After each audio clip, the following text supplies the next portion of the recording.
Super. Très bien. Donc, je vous disais, vous demandez peut-être pourquoi un historien vient vous parler du climat, mais vous verrez qu'il y a des bonnes raisons pour lesquelles des disciplines qui ne sont pas forcément les sciences dures peuvent intervenir et dire des choses qui me semblent pertinentes sur le climat.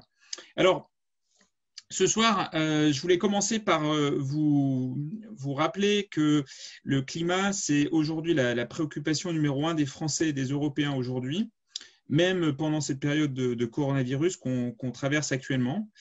Il suffit d'ouvrir les journaux ou d'écouter la radio, la télévision aujourd'hui pour se rendre compte à quel point ce sujet est présent dans les médias. Arocha contribue chaque 2 semaines à une revue de presse qui est envoyée par le CNEF, le Conseil national des évangéliques de France.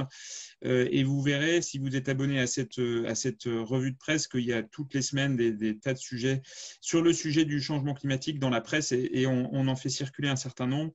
Mais évidemment, c'est que la partie émergée de l'iceberg. Pour vous donner quelques exemples récents, un titre de cette semaine des Échos qui disait que le réchauffement climatique menace la sécurité mondiale. Vous avez peut-être entendu parler aussi de l'affaire du siècle, qui est une coalition d'organisations non gouvernementales qui ont lancé une action en justice contre le gouvernement français pour attaquer donc, le gouvernement français pour inaction face aux engagements que l'État a pris, notamment pendant la COP 21 à Paris en 2015. À propos du réchauffement climatique. Donc, l'État ne tenant pas les objectifs qu'il s'est fixés, ce collectif d'associations a décidé d'assigner l'État en justice. Et cette semaine, il y a eu un certain nombre d'avancées sur ce dossier et l'État a été condamné. Vous avez entendu parler aussi de la Convention citoyenne qui, cette semaine aussi, a rendu des mauvaises notes au gouvernement. Pareil, pour les mêmes raisons, non-engagement, non-respect des engagements tenus avec des actions de l'État qui sont jugées bien en deçà de ce que l'État devrait faire par ce collectif qui a été institué par Emmanuel Macron, comme vous le savez. Dans la presse aussi cette semaine, on pouvait lire que les émissions de gaz à effet de serre étaient sur le point de revenir à leur niveau d'avant la pandémie.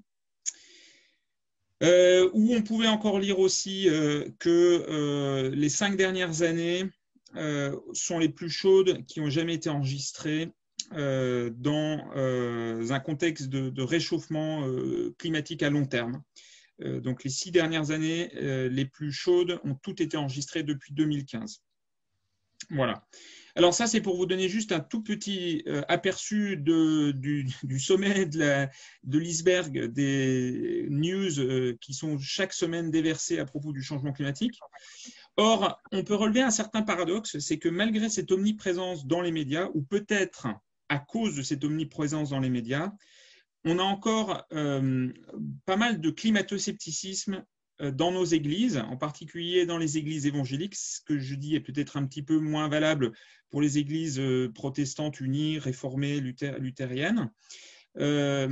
Mais dans toutes les églises, c'est quand même un phénomène qu'on retrouve. Donc, c'est spécifiquement sur ce problème du climato-scepticisme que je veux parler ce soir, puisque c'est un peu la commande que j'ai reçue de la part de Richard.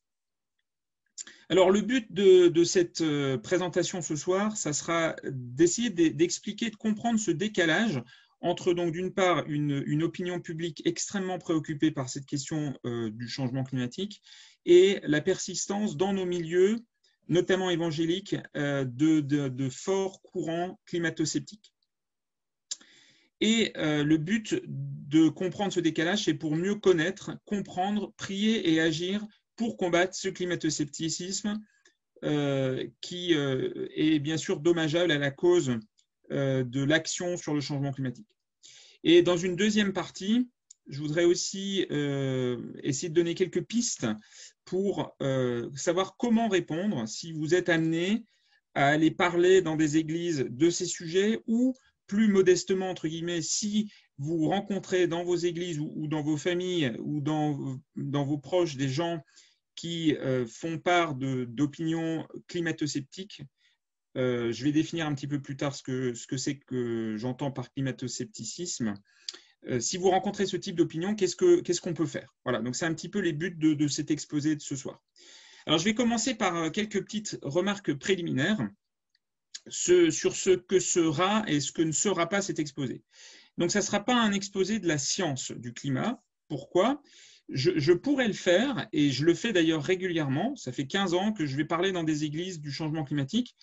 Même si je ne suis pas scientifique du climat à proprement parler, mais j'ai publié un certain nombre d'articles et d'ouvrages sur le sujet du changement climatique, y compris dans des revues à comité de lecture, ce qu'on appelle peer review, y compris dans les plus prestigieuses de ces revues, notamment dans la revue Climatic Change, qui est l'une des principales revues parmi les plus citées au monde en matière de changement climatique. J'ai aussi publié un article, un ouvrage qui s'appelle Évangile et changement climatique, dont j'ai coordonné l'édition avec 2 autres personnes, qui est paru il y a 3 ans, qui était le résultat d'une conférence qu'on avait faite pendant la COP21 à Paris il y a 5 ans. Donc ça, c'est pour l'aspect plus spécifiquement chrétien. Voilà. Alors, ce que je veux dire, c'est que même si je ne suis pas scientifique, et même si vous n'êtes pas scientifique, peut-être dans certains nombres de cas, vous avez une formation en sciences, mais ce n'est pas forcément le cas, je vous encourage quand même à aller parler de ces questions en église ou ailleurs. Pourquoi ? Même quand on n'est pas scientifique, on est légitime pour le faire, parce que la science est bien établie. La science du climat, vous pouvez prendre des ouvrages de vulgarisation sur le sujet. Vous pouvez lire les rapports du GIEC à proprement parler, si vous le souhaitez aussi. Il y a des résumés qui sont très accessibles, qui sont très compréhensibles. Vous pouvez prendre des ouvrages de vulgarisation. Sur le site, si vous allez sur le site internet d'Arocha France, vous verrez toute une liste d'ouvrages de vulgarisation sur ces questions.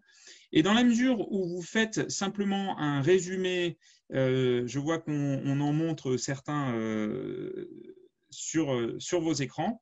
Encore que j'ai l'impression que c'est une histoire de l'olivier, alors je ne sais pas exactement de quoi il s'agit, mais peut-être Raymond pourra nous dire. En tout cas, ce que je voulais dire, c'est qu'il n'y a pas besoin, je crois, d'être scientifique du climat pour parler de ces sujets-là, puisque si vous ne faites, entre guillemets, que résumer la science bien établie, ce qui est le cas si vous prenez des ouvrages de vulgarisation. Je prends un exemple. Si vous allez faire un exposé, imaginons que vous soyez passionné par la vie de Napoléon.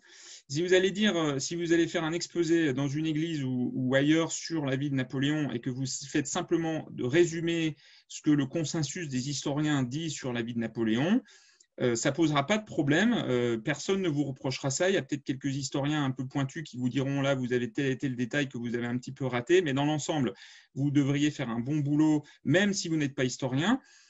Par contre, si vous dites au cours de cet exposé que vous pensez que Jules César a tué Napoléon, vous voyez tout de suite, je prends cet exemple volontairement provocateur, vous voyez tout de suite que évidemment ça va faire froncer les sourcils de même les plus nuls en histoire d'entre nous. Et là, vous pourriez vous faire, entre guillemets, taper sur les doigts par des historiens. Et quand on prend l'exemple du climato-scepticisme, le type d'argument qui est employé par des climato-sceptiques est souvent assez proche de celui que je viens d'utiliser. C'est-à-dire que c'est souvent des arguments qui, pour quelqu'un qui connaît un minimum la science climatique, est complètement farfelu et qui ne veulent absolument rien dire ou qui sont des aberrations énormes, mais simplement parce que on est peut-être plus fort en France pour former les jeunes écoliers à l'histoire qu'à la science, malheureusement. Enfin, l'histoire est importante aussi, hein, mais je dis que c'est peut-être dommage qu'on ne soit pas mieux formé en sciences. En tout cas, tant que vous en restez à résumer des opinions du consensus scientifique, vous n'aurez pas de problème, même si vous verrez que vous aurez quand même des personnes qui pourront s'opposer à ce que vous dites pour les raisons qu'on va voir tout à l'heure. Voilà, alors, mais pourquoi moi je ne parle pas de la science ce soir? Pour plusieurs raisons. D'abord, donc, je pense que j'ai des choses plus intéressantes à vous dire parce que la science, c'est finalement quelque chose que vous pouvez retrouver assez facilement un peu partout.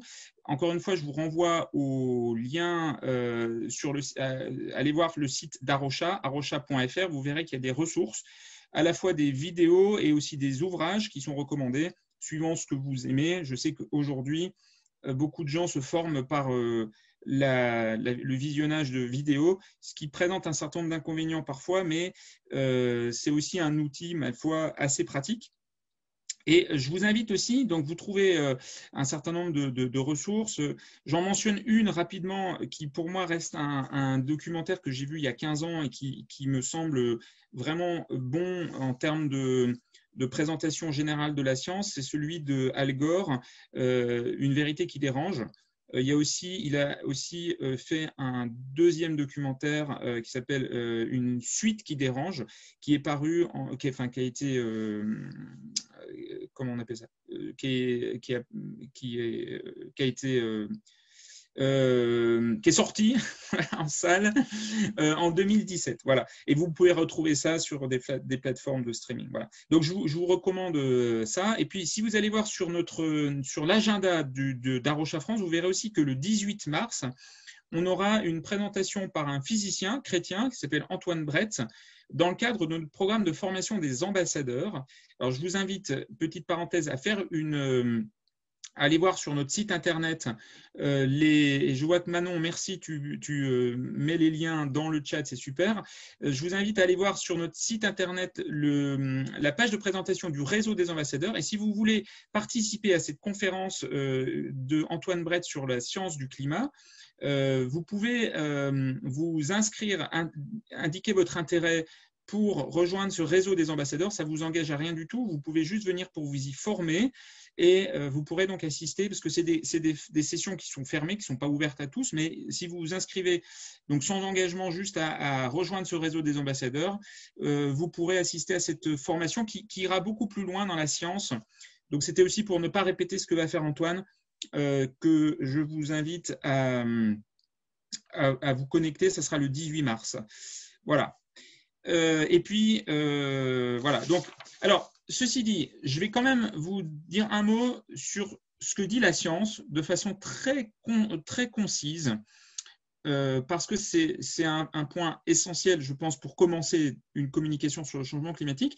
Et j'étais récemment, je participais à une conférence du réseau de Lausanne, qui est un réseau évangélique, où on a eu une conférence assez passionnante sur le changement climatique par un physicien du climat américain, qui encourageait à être extrêmement bref et concis dans le message qu'on transmet sur le changement climatique. Et lui, il le résumait en anglais de la façon suivante: le changement climatique, it's real, it's us, experts agree, it's bad and it's solvable. Alors, en français, ça donnerait, donc, le changement climatique, c'est réel, c'est nous qui sommes responsables, les experts sont d'accord, il y a un consensus, c'est grave, mais on peut résoudre ce problème.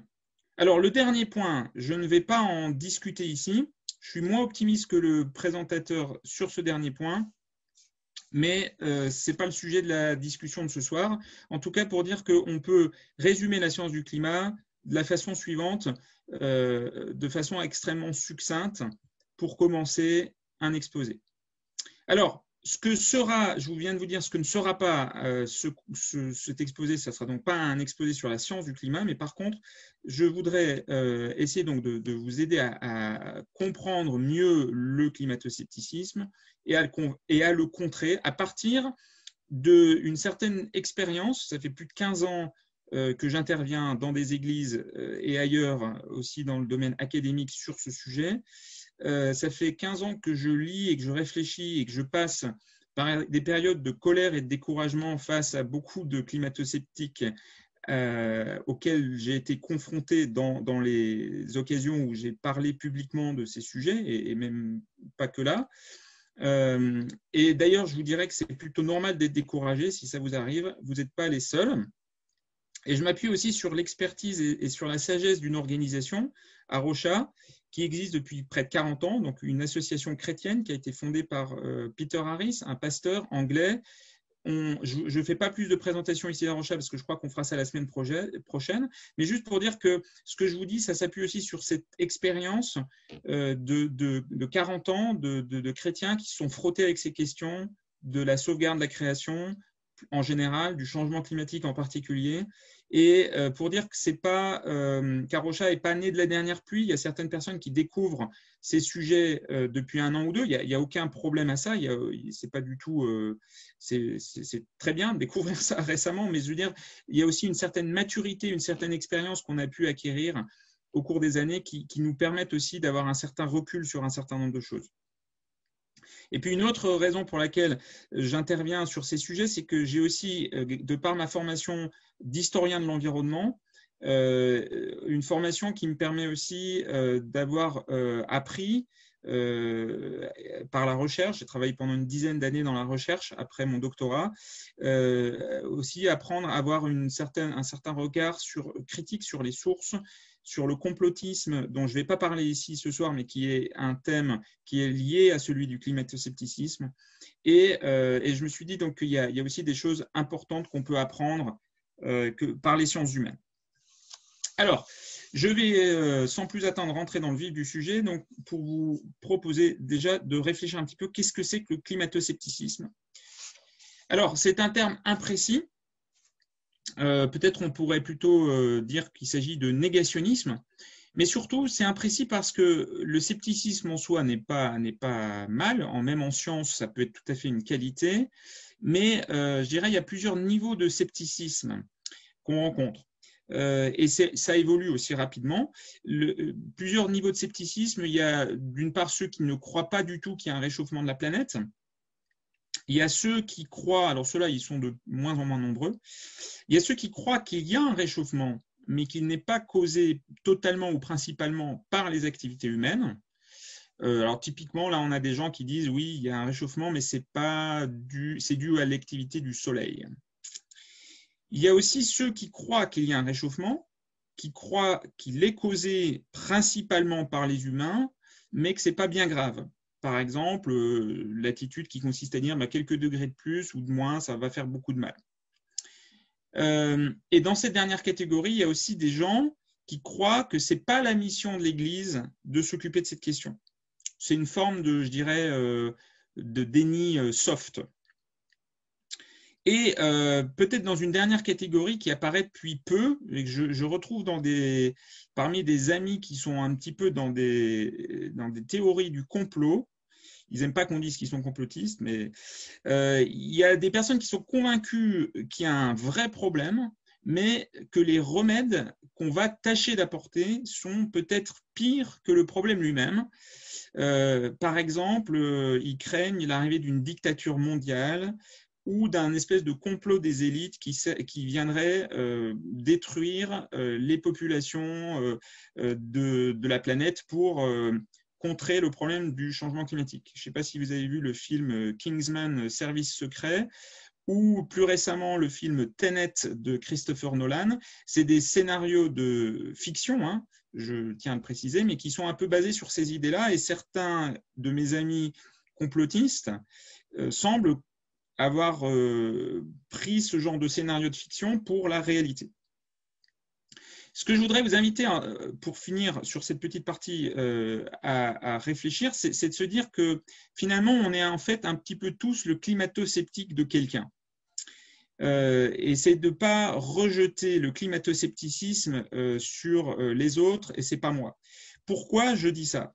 Parce que d'une certaine façon, quand on prend vraiment conscience de la gravité du problème qui est devant nous, le changement climatique, c'en est un. Timothée va nous parler d'un autre problème qui est tout aussi grave, qui est peut-être moins médiatisé, mais tout aussi grave. Quand on prend conscience de la gravité de ces problèmes, on devrait être amené à changer radicalement nos vies, à arrêter de faire quoi que ce soit d'autre que de nous préparer ou d'avertir l'humanité contre le danger qui nous menace, puisqu'on parle de survie de l'humanité.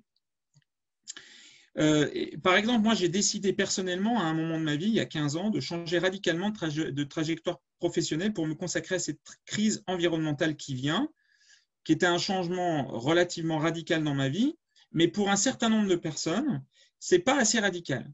Par exemple, je continue à avoir une voiture, je prends de temps en temps l'avion, et pour certaines personnes qui sont plus, entre guillemets, radicaux que moi, je suis un hypocrite, je ne suis pas cohérent dans mes choix, je ne suis pas assez radical. Et ils ont peut-être raison, je me pose régulièrement la question. Pourquoi ces questions de cohérence, je fais une toute petite aparté, mais qui me semble intéressante à vous partager, c'est que en fait, il existe une tension que moi je rencontre depuis un moment entre ce que j'appellerais l'efficacité et la cohérence. Il y a deux modèles qu'on peut choisir d'adopter face à un problème tel que le changement climatique. C'est le modèle de la cohérence ou le modèle de l'efficacité. Le modèle de la cohérence, l'exemple pourrait être un certain Pierre Rabhi, par exemple. Je prends cet exemple-là, c'est-à-dire que le but de l'existence devient d'être parfaitement cohérent avec les crises, notre prise de conscience des crises environnementales qui sont devant nous. Ça implique de retourner, si on veut être radical, retourner pratiquement vivre sur un coin de terre, à cultiver son jardin, se déconnecter des réseaux mondiaux, électricité, téléphone, Internet, énergie, d'arrêter de se ravitailler en supermarché et de vivre de la production de ses légumes. Ça, c'est la vraie cohérence. Mais ça implique de se couper du monde alentour. D'un certain côté, ça, en tant que chrétien, on peut se dire c'est peut-être un modèle biblique. Jésus, évidemment, a vécu de cette façon-là. Il n'y avait pas d'Internet, pas de téléphone. Il mangeait ce qui était produit localement et il marchait. Il n'avait pas de SUV, pas de villa avec une piscine, etc. Il vivait très simplement.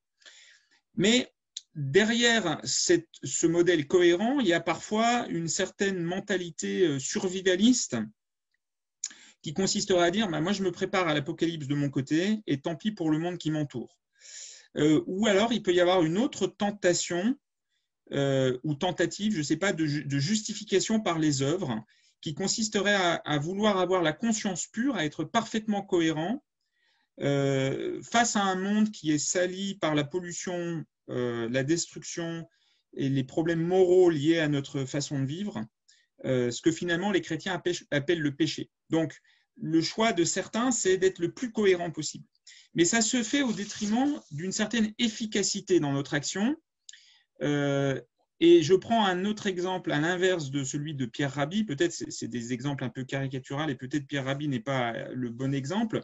Mais je prends l'exemple de Al Gore, dont j'ai cité le documentaire qui est prix Nobel de la paix pour son action sur le changement climatique, qui a donc produit ce documentaire La vérité qui dérange, etc., ancien vice-président des États-Unis.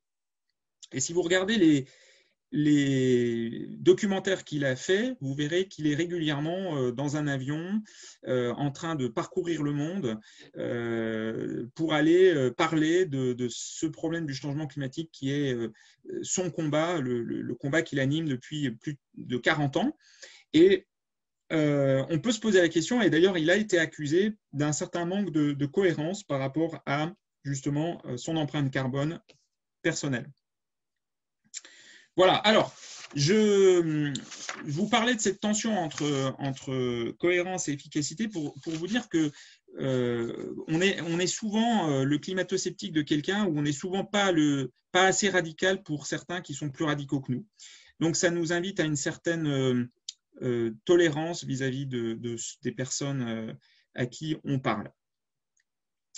Alors, je voudrais maintenant vous livrer un peu mon propre témoignage personnel parce que je pense que c'est intéressant de prendre en compte aussi comment chaque personne peut passer de climato-sceptique à convaincu. Alors, peut-être que vous avez été instruit dès votre plus jeune âge dans la science du climat et que vous n'avez jamais douté, mais en tout cas, ce n'est pas mon cas.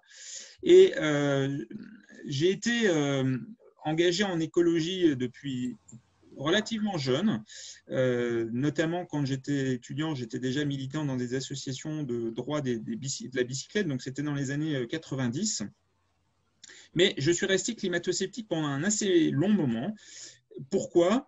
D'abord parce que dans mon entourage proche, j'avais un ami qui, quand j'étais adolescent, était un petit peu mon mentor au niveau de la foi et qui, lui, était climato-sceptique et qui me disait régulièrement « le climat n'arrête pas de changer » et qui rigolait un petit peu des inquiétudes qui commençaient à poindre à ce sujet. C'était dans les années 90. Et je pense que cet ami, sans que j'ai vraiment beaucoup réfléchi au problème du changement climatique, a eu un impact dans le fait que justement je ne me suis pas tellement préoccupé de ce problème dans un premier temps. Et puis la deuxième raison qui faisait que le changement climatique pour moi n'était pas vraiment un gros problème, c'est justement que je ne voyais pas la gravité du problème. J'entendais parler de 2 ou 3 degrés de hausse de la température globale, mais pour moi ça n'évoquait rien. Et c'est au travers d'un livre en 2006 d'un ingénieur qui s'appelle Jean-Marc Jancovici, accompagné de ses collègues qui s'appelle Alain Grandjean, qui ont écrit un livre en 2006 donc, qui s'appelle Le plein s'il vous plaît, la solution au problème de l'énergie. Et c'est en lisant ce livre que j'ai eu une révélation sur le changement climatique. Il mettait en rapport 2 choses qui pour l'instant, je n'avais jamais connecté dans ma tête. Le premier, c'était la raréfaction des ressources, en particulier énergétiques, en particulier le pétrole. Et ces ressources et cette déplétion des ressources et le gaspillage énorme qu'on faisait de ces ressources, c'est quelque chose qui m'avait toujours beaucoup interpellé depuis le CM2. En fait, je me rappelle très bien, j'avais un instituteur qui m'avait parlé de ces problèmes en CM2, donc j'étais vraiment jeune. Mais d'un seul coup, en lisant Jean-Marc Jancovici, j'ai compris que en fait, c'était l'épuisement des ressources et notre façon complètement délirante de vivre et d'utiliser l'énergie, par exemple, et les ressources, les autres ressources, c'était en fait l'autre facette du problème du changement climatique. Et c'est ce livre-là qui vraiment m'a convaincu qu'il y avait un sérieux problème. Et pourquoi ? Parce qu'il mettait en rapport des problèmes historiques de l'impact que pouvait avoir le changement climatique sur les sociétés occidentales, notamment en termes de déstabilisation des systèmes politiques, en termes de réfugiés, en termes de… d'un seul coup, quelque chose qui était relativement abstrait, on parlait de température et ça ne m'inquiétait pas. Quand on l'a traduit dans quelque chose que moi je comprenais, parce que j'étais historien, que j'avais étudié l'évolution des sociétés, que je voyais à quel point les sociétés pouvaient facilement basculer dans le fascisme, par exemple, ou dans le nazisme, à cause de problèmes sociétaux tels que le chômage de masse ou des problèmes d'inflation, etc., ça a fait tilt. Voilà. Donc, en tout cas, ce que je veux dire, c'est que mon exemple montre que d'une part, le contexte personnel est très important pourquoi les gens croient à ce qu'ils croient, c'est souvent parce que par association avec ce que leurs amis ou leurs proches croient. Je me rappelle par exemple Katherine Hayhoe, qui est une climatologue américaine évangélique qui essaie de réveiller les consciences sur le changement climatique, expliquait souvent que quand elle est arrivée au Texas, elle a participé à des groupes d'études bibliques dans son église. Son mari était pasteur. Et quand elle a dit qu'elle était climatologue et qu'en plus elle croyait donc au changement climatique, il y a des gens dans son groupe de prière, d'église, de maison, qui lui ont dit « Mais comment pouvez-vous croire à ça ?» Ils ne connaissaient pas un seul autre chrétien qui croyait dans la réalité du changement climatique. Je vais vous expliquer dans 2 minutes pourquoi c'est si difficile aux États-Unis de croire au changement climatique quand on est évangélique au Texas. L'autre point que mon expérience personnelle limitée m'a fait prendre conscience, c'est aussi qu'il faut rejoindre les gens dans leurs préoccupations. Chacun est sensible à des arguments ou à des choses différentes en fonction de son contexte socio-économique, en fonction de sa personnalité, etc. Donc, il faut trouver des passerelles pour aller parler à ces gens.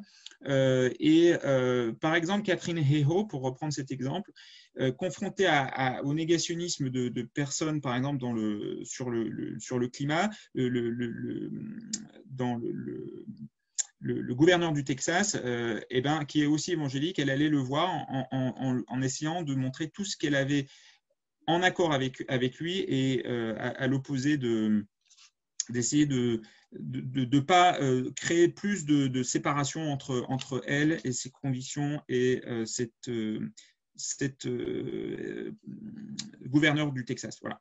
Alors, dans les églises, il y a 3 formes principales de résistance à la science du climat qu'on rencontre régulièrement. Et dans la même église, on peut avoir les 3 formes de résistance.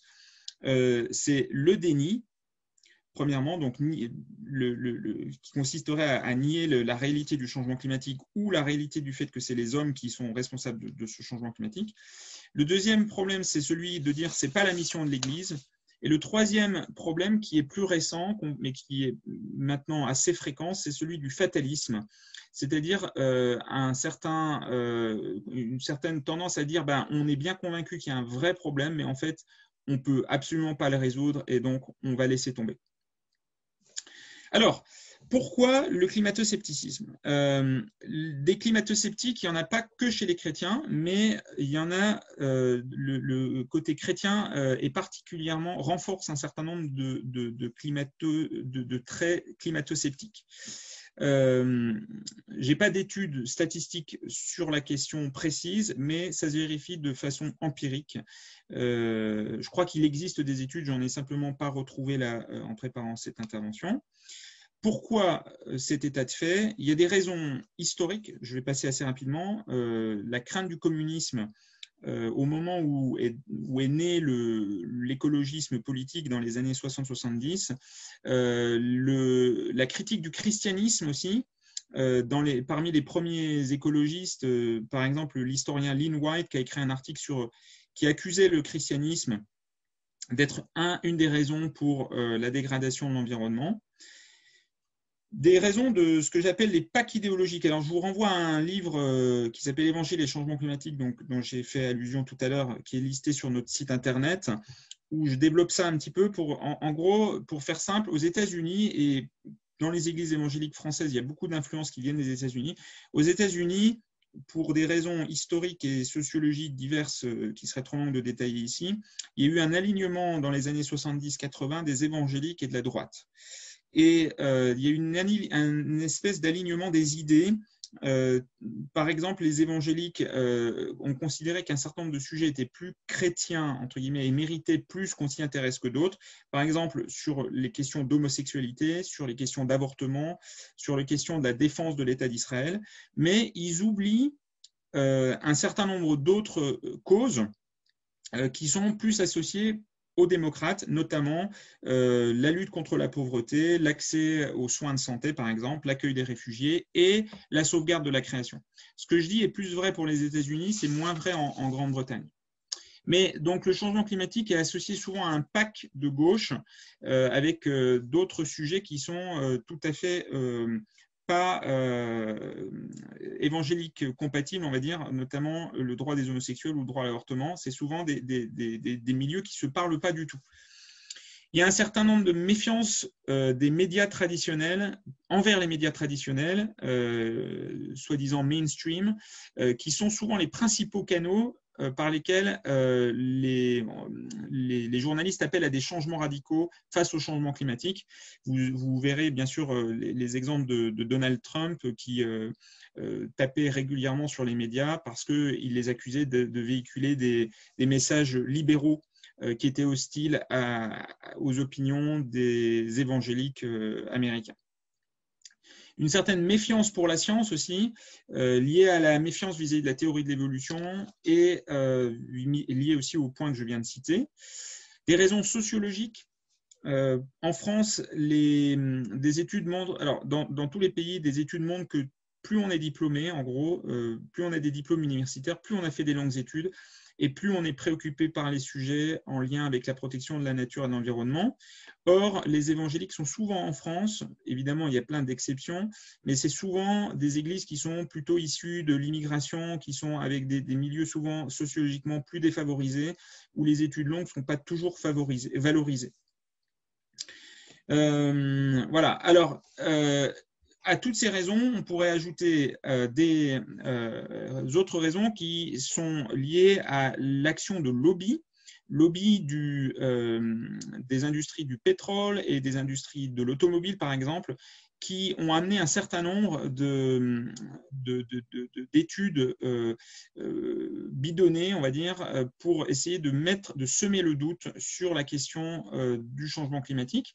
Je vous renvoie à un excellent documentaire qui est actuellement sur Arte, qui s'intitule La fabrique de l'ignorance, que vous pouvez voir en replay, qui explique bien les mécanismes faits par un certain nombre de ces industries pour essayer de semer le doute sur la science et notamment sur la science du climat. Alors, un dernier point que je ne développerai pas non plus ici, qui est lié au fait que, d'une manière générale, je m'inclus dedans, on n'a pas tellement envie de croire à la science du climat parce que, comme disait Al Gore dans le titre de son ouvrage, c'est une vérité qui dérange, c'est-à-dire que ça remet, si on tire les conclusions du problème du changement climatique, ça remet en cause la manière dont on vit. Il y a 10 ans, j'ai publié un livre qui s'intitule « Des esclaves énergétiques, réflexions sur le changement climatique », où je faisais un parallèle entre la manière dont on vit aujourd'hui avec des esclaves énergétiques qui sont à notre service, c'est-à-dire des machines qui font le travail aujourd'hui, qui étaient auparavant faits par des esclaves en chair et en os dans les familles aisées. Et je disais qu'il n'y avait peut-être pas tellement de différence dans la façon dont on se comporte aujourd'hui et la façon dont nos ancêtres se comportaient vis-à-vis de leurs esclaves. Je ne peux pas développer ici. J'avais écrit une tribune à l'époque dans le journal Le Monde qui s'intitulait « Et nos enfants nous appelleront barbares ». C'était paru il y a 10 ans. Et c'est avec cette conviction que les futures générations vont nous reprocher très fortement la manière dont on vit, mais qu'on n'a pas envie, au fond, de changer de la même façon qu'il y avait énormément de résistance à l'abolition de l'esclavage, y compris par des chrétiens, il y a 200 ans. Et d'ailleurs, je note que Greta Thunberg, qui est une jeune activiste du climat dont vous avez certainement entendu parler, est née à peu près au moment où je commençais à parler de ces thèmes-là à des étudiants en leur disant que nos enfants nous appelleront barbares. Et c'est effectivement bien ce qui est en train de se passer puisque Greta Thunberg nous dit à peu près ça. Alors maintenant, que répondre aux climato-sceptiques quand on en rencontre? Alors, je prends encore 5 minutes, Richard, j'ai conscience que je suis au bout de mon temps. Donc, pour dire que je n'ai pas la prétention d'avoir la réponse à toutes les questions, ni d'être expert pour convaincre les gens. La preuve, c'est que j'ai beaucoup encore d'amis qui sont climato-sceptiques, donc c'est que je ne suis pas un exemple forcément, enfin que, en tout cas, il y a beaucoup de résistance au changement, mais je peux vous faire un petit retour d'expérience depuis 15 ans que je fais des interventions sur ce sujet. Alors déjà, je vous encourage à ne pas espérer convaincre tout le monde. En général, on ne réussira pas à convaincre les 2 ou 3 personnes, 2 ou 3% de gens qui sont hyper convaincus que le changement climatique est un complot ou que c'est absolument n'importe quoi, que la science est bidonnée. Il y en a plusieurs pourcents. Ceux-là, d'expérience, on arrive rarement à les convaincre tellement ils sont enfermés dans leur raisonnement. Par contre, on peut souvent arriver à ébranler les certitudes, ou plutôt l'absence de certitude, mais il y a souvent peut-être 20 ou 30% des gens dans des audiences d'églises qui se posent des questions et qui entendent des discours à droite à gauche contradictoires et qui ne savent pas que croire. Et ceux-là, ils sont ouverts à écouter. Alors, il existe des bonnes techniques, des bonnes pratiques de communication vis-à-vis du changement climatique. La meilleure façon, tous les experts vous le diront, la meilleure façon de convaincre les gens, c'est de mélanger des faits qui parlent à la tête, c'est-à-dire intellectuels, de la science, pourquoi pas, pour montrer des graphiques d'augmentation des températures, etc. Mais mélanger ça avec des histoires qui parlent au cœur, c'est au cœur au sens de mélanger des émotions. Et raconter des histoires aux gens, c'est ça souvent qui va avoir un impact. Avoir aussi de l'empathie, donc c'était ce que je disais vis-à-vis avec Catherine Héo tout à l'heure, être conscient qu'il y a beaucoup de personnes qui sont climato-sceptiques, qui sont authentiquement convaincues qu'il n'y a pas de certitude de la science, qui sont elles-mêmes souvent victimes de fausses informations, de leur entourage qui croit des choses qui sont fausses et qui ne savent pas. Et sur ce sujet, je vous invite à lire aussi un document qu'on a publié, qui est en cours de publication à Rocha, sur avoir de l'empathie et de l'amour fraternel pour les gens qui ne sont pas d'accord avec nous. Voilà, et puis vous dire aussi que souvent ça prend une bonne dose de courage, de patience et de contrôle de soi. Quand on vient de faire une intervention sur les changements climatiques et qu'on a des gens qui nient la réalité de ce qu'on fait, ça peut être désespérant. Al Gore lui-même, dans son dernier documentaire, en témoigne qu'il passe aussi souvent par des période de désespoir. Et c'est pas nouveau, je dirais, dans le sens où dans l'Ancien Testament déjà, si on relit les prophètes de l'Ancien Testament, ils étaient confrontés constamment au même problème, des gens qui ne voulaient pas écouter leurs avertissements, des faux prophètes qui les contredisaient publiquement et qui annonçaient que tout irait bien quand eux annonçaient des choses difficiles. Voilà, alors sur les experts et sur ceux qui remettent en cause la science, il faut aussi se dire qu'aujourd'hui, il y a, grâce à Internet, n'importe qui peut trouver un soi-disant expert sur à peu près n'importe quel sujet qui va dire quelque chose qu'ils ont envie d'entendre. Je cite d'ailleurs la Bible à ce sujet qui nous prévient dans 2 Timothée 4, versets 2 à 5, qui dit « Car il viendra un temps où les hommes ne supporteront pas la saine doctrine, mais ayant la démangeaison d'entendre des choses agréables, ils se donneront une foule de docteurs selon leurs propres désirs. » Je crois qu'on est en plein dans ce genre de choses avec les réseaux sociaux notamment qui accentuent cette habitude de tourner un peu en rond et d'aller voir toujours les opinions avec lesquelles on est d'accord et pas celles de ceux avec qui on n'est pas d'accord. Voilà. Alors, on me dit qu'il faut que je termine, donc je termine avec encore 2 arguments, je dirais de bon sens, en réponse aux climato-sceptiques. Le premier, c'est celui du pari de Pascal, c'est de se dire, même si le changement climatique s'avérait être faux, c'est-à-dire si ce n'étaient pas les émissions humaines qui étaient responsables, on aurait quand même intérêt à prendre en compte le changement proposé par ceux qui veulent adresser le problème du changement climatique, parce que en fait, le problème du changement climatique, c'est qu'un symptôme d'une crise beaucoup plus profonde qui affecte la totalité de la planète, problème de la biodiversité, de la raréfaction des ressources, la destruction de la planète. Donc, même si le changement climatique n'existait pas d'une certaine façon, il faudrait l'inventer pour arrêter de sortir de notre idolâtrie de l'économie et du consumérisme. Et puis, se poser la question aussi sur l'intérêt des gouvernements de prendre des mesures contre le changement climatique, des mesures qui sont souvent impopulaires. Quel serait l'intérêt des gouvernements de faire ça s'ils savaient que c'était un complot ou que c'était un gros mensonge? Comment imaginer que quasiment tous les gouvernements de la planète seraient dans une espèce de mensonge par rapport au changement climatique? Voilà. Alors, je m'arrête là. Je vous renvoie au site d'Arocha pour vous encourager. Vous retrouverez des ressources pour prier, pour agir et connaître sur le changement climatique. Et je suis à votre disposition tout à l'heure pour des questions. Désolé d'avoir été un petit peu long, Richard.